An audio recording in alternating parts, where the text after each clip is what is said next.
بهترین ممکن آبرین؟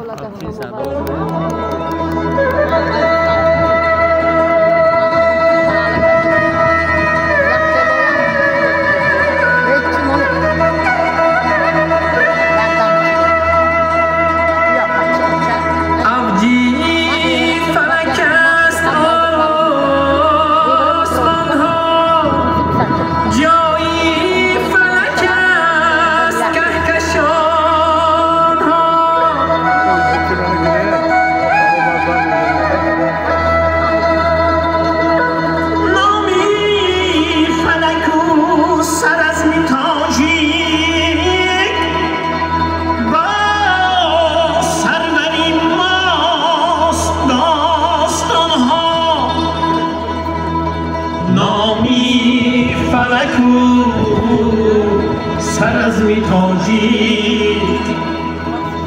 با سروری ماست داستان ها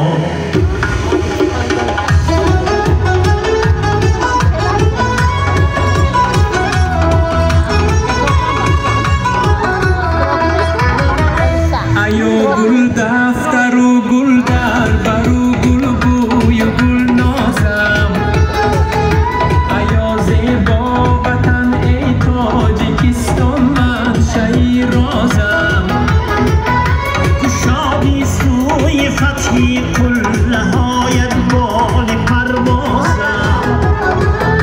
و نامی پیشوای قهرمانت شد می سازم ایا زیبا وطن ایا زیبا وطن زیباترین روزت مبارک باد ایا صاحب وطن این سوی نوروزت مبارک باد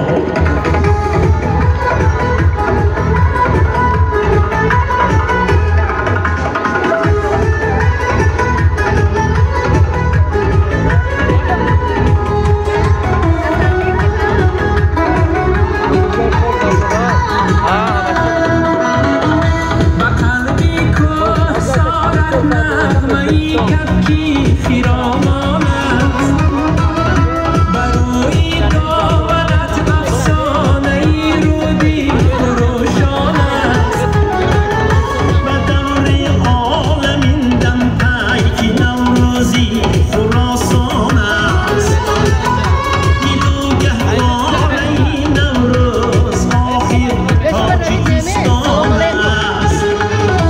گیلو گهواره ای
مقامی جاویدانی داده آخر شش مقام